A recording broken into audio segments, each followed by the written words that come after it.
بل په مکر په فریب په دوکا په چلولونو نیم لومبړ نیم ازمری وي په خپل علم کې استاد رحم ورک شي ظلم ډیر شي سړیتوب د سړو هیر شي یو سرور ترنه چاپیر شي خر سو خپل غضب کې گیر شي قانون مړ شي زور نادر شي نر دلا ګلټ ګدړ دلیر شي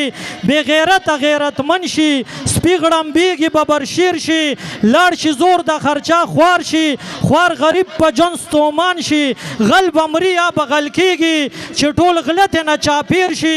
ټول وطن یو تور ځنګل شي یو د بل په غوښو پای زناور تر امان غواړي چې انسان په کومه تیر شي علم چل شي مذهب دام شي رنگ حلالو کې حرام شي هر سبا لکه ماښام شي ژوند په تور افت کې گیر شي دغه وخت کې د خدای فضل او رحمت په جوش کې راشي چرته غلی د چا کور کې یو حسین پکې پیدا شي یو حسین پکې پیدا شي په دې شعرونو زمونږ د سترګو تور د زړه ټکور جناب مولانا اکبر علي حقاني صاحب د بونیر د سیمې ملګرو ټول پاسئ او قدردان مشر ته خطرون استقبال وکړئ چې دا نه وایي چې د پبو خلک غیرتمن خلک نو مفتی اکبر علي حقاني صاحب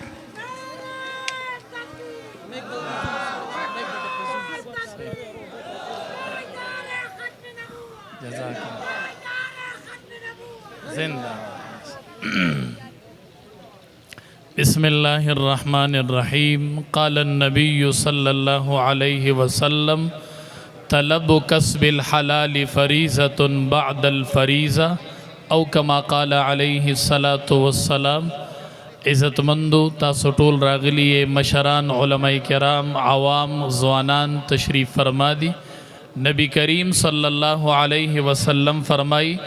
طلب کسب الحلال فریضة بعد الفریضة یو فریضه چې دا هغه د وخت منځ دی صحابي د نبی کریم صلی الله علیه وسلم نه تپوس کوي ټول عملونو کې الله ته خوښ عمل څه دی نبی کریم صلی الله علیه وسلم ورته فرمای الصلاة علی وقتها په خپل وخت باندې فرض منځ کول یو فرض د وخت فرض منځ کول دي او د فرض من د پس بل فریضه چې دا طلب کسب الحلال هغه خپلو بچو له حلال مزدوري ګټل دي یو فرض منځ په جماعت کې کیږي یو د مسجد نه بار په دکان کې او په بازار کې خپلو بچو له حلال مزدوري ګټل چې دي دا د دغه فرض نفس بل فرض دي او دا د مسلمان فریضه ده تجارت بکو دنیا کې اوسیږو خو تجارت په د انبیو تجارت کو تاجرانو کې چې یو څو صفاتی نه د دې حشر به د انبیو سره کیږي ښه دا تجار به د انبیو سره پاسي کم تاجر چې کم تاجر کې درې صفتونه وي یو دې دروغ نوایي چې دروغ نوایي کم تاجر او بل چې کم تاجر قسم نخوري په بیه کې په بیه کې قسم نخوري او دروغ نه وي او بل ته نقصان نه ورکوي دا تاجر به د قیامت په ورځ به الله حشر د انبیو په جماعت کې کوي ښه چې دروغ نه وایي قسم نخوري او مسلمان ته نقصان نه رسي تاسو چې په دکان کې ناس یې او دا تجارت کوي دا عبادت ته خپلو بچو له حلال مزدوري ګټل عبادت ته یو بل خبره یاد ساتئ کله تاسو چا باندې سودا خرڅ کئ سیز ورکئ کپڑا خرڅ کئ بل سیز او دغه گاګ ورځ یا دوه ورځې پس تومانه شو هغه سیزی تاله واپس راوړو کپڑا سړی وړي استعمال کړي نه دا سوری کړي نه دا زړه کړي نه دا د کپڑا کور ته وړل او د پیمانه شو واپس راغی تا ته وی زمانه دا سیز واپس والا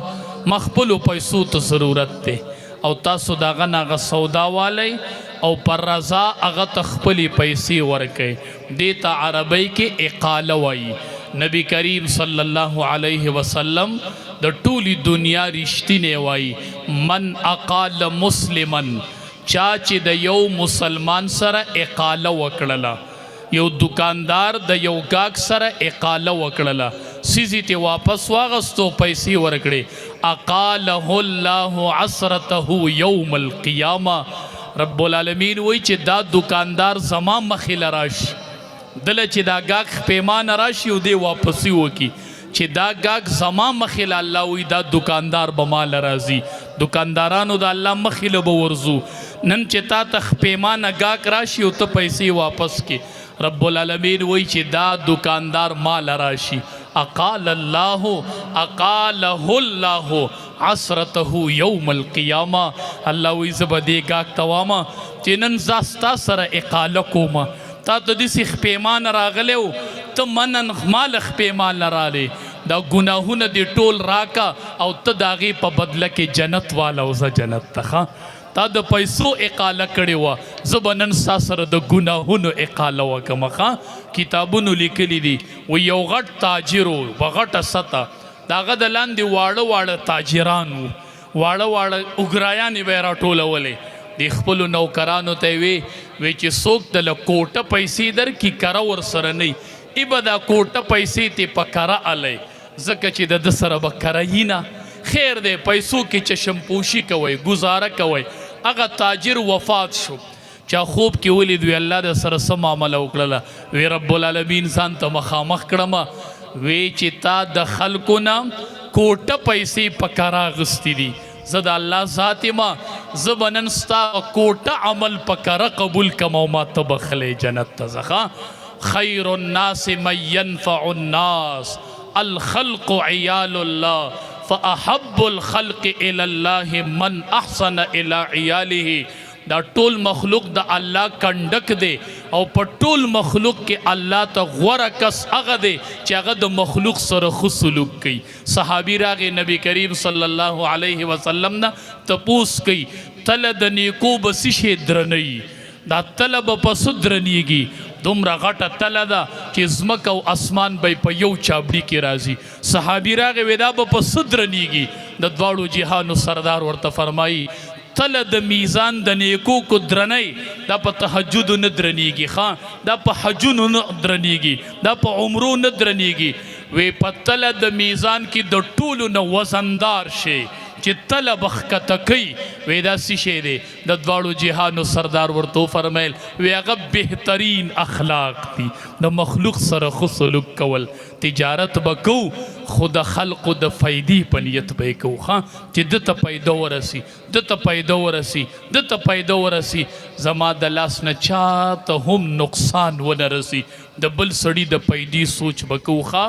او کومه بیه کې چې قسم وخوړه شي د هغې بیې نه برکت اوچت شي ښه د بیو نه به برکتونه نه اوچتوئ نن دکاندار د ورځې 100,000 روپۍ وګټي او په یوه ورځ کې ترې نه تلي دې نه برکت اوچت شوی دی نو بیه به کوو خو قسمونه به نه خورو ښه او خلق وی بیه کې لږ لاندې باندې معنی راشي کله ییر وشي کله رانه بی اختیاره قسم وځي نو بیا به څه کومه نو نبی علیه السلام وایي د دغې بیې نه صدقه ورکوئ نو که څه کمې کوتاهۍ راغلی هغه به الله په صدقه پوره کوي ښه انشاءالله نو تجارت به کوو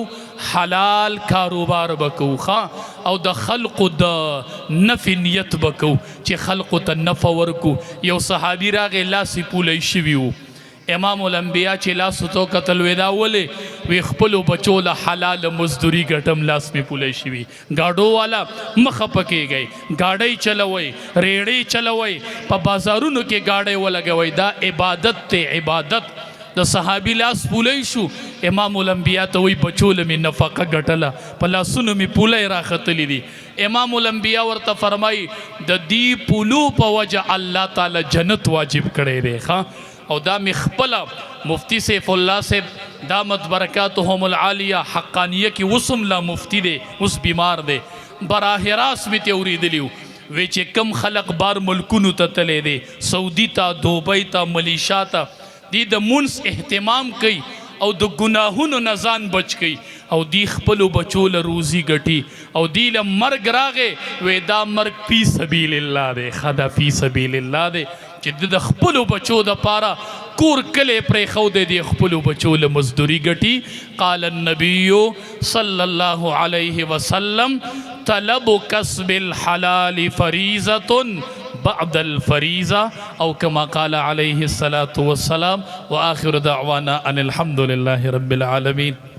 ډیره مننه مفتی صاحب قدمونه د بختور شه زمونږ سیمې ته چې راغې الله پاک دې تعالی